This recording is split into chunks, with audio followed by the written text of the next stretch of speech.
La beauté intérieure ne doit pas dépendre des autres ni des circonstances extérieures. Tu dois être la seule personne à pouvoir modifier ton monde intérieur. Alors, peut-être qu'en ce moment, t'as peut-être pas trop le moral, t'as peut-être un peu le moral un peu bas du changement de température assez hard qu'on vient d'avoir, changement de saison. Il faut savoir que quand on passe en automne et en hiver, on est vraiment plus. C'était des énergies, c'est des mouvements naturels qui vont hmm, plus nous faire nous recentrer sur nous-mêmes. On va être plus dirigé vers l'intérieur. Alors qu'au printemps et en été, on est plus tourné vers l'extérieur. Donc ça peut être un moment où finalement on se pose beaucoup de questions, on se remet en question, ce qui est une bonne chose, je pense, mais ça peut être aussi le risque de trop être dans le mental.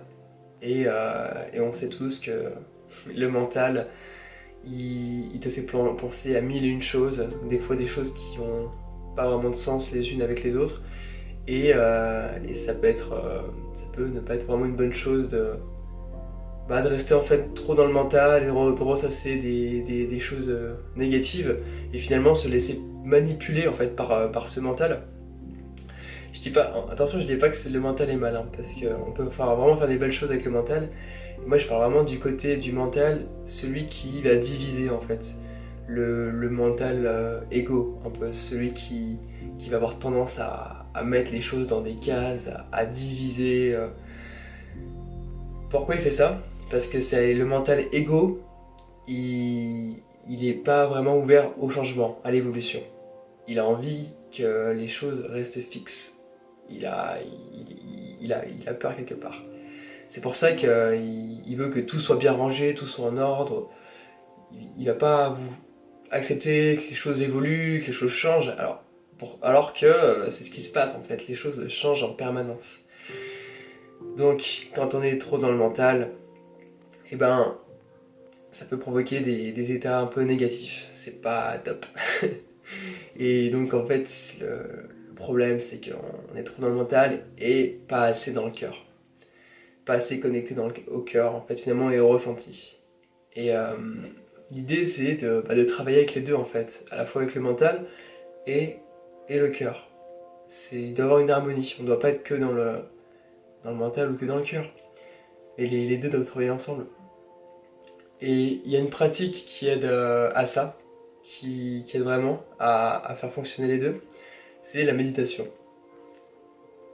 Parce qu'en méditant, on se sort en quelque sorte de cette prison mentale. On n'est plus uniquement là-dedans. On va faire appel à d'autres, à quelque chose de plus grand finalement. On va faire appel à notre entièreté. Par exemple, quand on va méditer, alors je rappelle peut-être pour les personnes qui sont pas hyper à l'aise avec la méditation, pour qui c'est un concept un peu abstrait, méditer, finalement c'est vraiment rentrer en profondeur sur quelque chose. C'est un voyage, c'est une expérience d'intériorisation. Et c'est vraiment l'idée d'aller en profondeur. Alors, par exemple, quand on va méditer sur la gratitude, sur le fait d'être reconnaissant, par exemple, d'être en vie, reconnaissant de pouvoir manger, d'être libre, quand on va vraiment fixer son attention là-dessus, et qu'on va entrer vraiment en profondeur là-dessus, et ben, on va avoir tout de suite des émotions positives qui vont arriver, on va se sentir bien. Pareil, quand on va méditer sur l'amour ou la compassion, sur ses vertus, en méditant sur ces choses, on va vraiment ressentir, plutôt que penser. Penser et ressasser des choses, rester là-haut. On sera là-haut, mais aussi en bas. On sera plus connecté dans notre corps, on pourra peut-être sentir notre corps vibrer en fait, ressentir des choses vraiment positives. Et en faisant cet exercice de focalisation, et ben, on va embellir notre monde intérieur finalement. c'est comme si notre corps et notre esprit, c'était une maison. Et que en étant constamment dans le mental, à être dans les pensées tout le temps, et bah c'est comme si on était dans cette maison et qu'on peignait les murs de couleur noire en fait.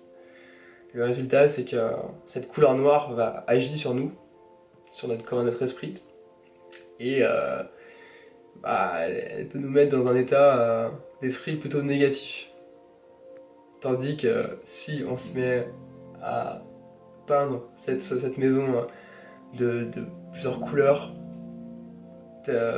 en faire quelque chose de lumineux, d'inspirant, et bah tout de suite cette couleur va agir sur nous, ça va mettre de la vie et on se sentira mieux. Finalement on va s'embellir. Voilà, je sais pas si ça te parle, cette image, cette métaphore, mais tout ça pour dire que la méditation est vraiment importante. C'est vraiment quelque chose qui est important, pardon, surtout à notre époque. Je pense qu'on est vraiment dans une époque où il est important de s'ouvrir à ça, de pas se laisser,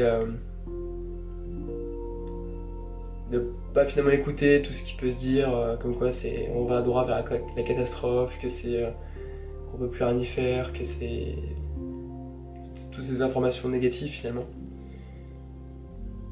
La méditation peut te permettre d'embellir en fait ton intérieur, ton espace intérieur.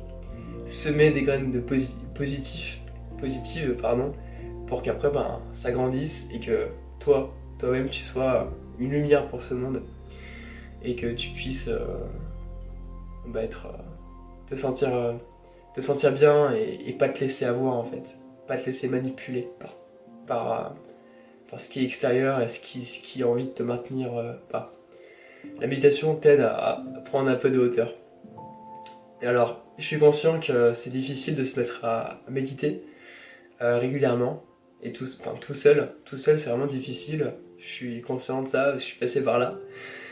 C'est pour ça que aujourd'hui je te propose un programme gratuit.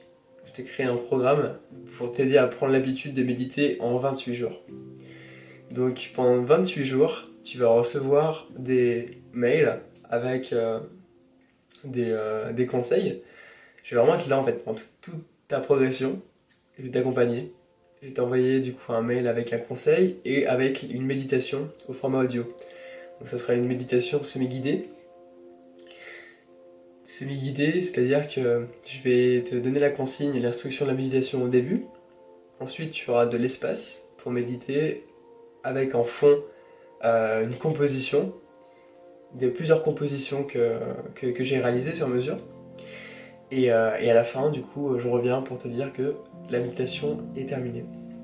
Donc finalement, dans ce programme, j'ai mis toute mon expérience depuis quelques années que je suis quelques années de pratique. Et j'ai mis toute cette expérience pour t'aider à facilement prendre cette nouvelle habitude de méditation. Donc voilà, c'est vraiment un programme que personnellement j'aurais aimé avoir à mes débuts quand je me suis lancé dans la méditation. Mais voilà, donc je t'invite vraiment si pour toi la méditation c'est quelque chose qui te tient à cœur, ça fait un moment que tu te dis j'aimerais bien m'y mettre quand même, mais tu n'y arrives pas parce que c'est difficile, tout seul, sans cadre. Je t'invite vraiment à profiter de ce programme parce qu'en plus c'est gratuit et vraiment il n'y a pas de vente cachée, c'est vraiment 100% gratuit en fait ce programme. Pour être honnête avec toi, je vends des choses sur ma boutique en ligne, sur mon site, mais c'est vraiment pour des personnes qui sont déjà plus avancées dans la méditation. Là, dans ce programme est vraiment complet, il va vraiment t'apporter, voilà. Qu'est-ce qu'il va t'apporter? Il va t'aider à prendre cette nouvelle habitude, tout simplement. Et pour qu'après, tu puisses continuer à méditer seul, sans être dépendant des autres. Donc voilà, je t'en dis pas plus, je te laisse regarder sur ma page web, qui est dans la description. Et tu as jusqu'à lundi 8 octobre pour t'inscrire. Après, bah, du coup, je ferme les portes de ce programme. Euh, voilà. Donc si tu veux profiter de ce programme, je te laisse t'inscrire. Et moi, je te dis à très bientôt pour une prochaine vidéo. Salut!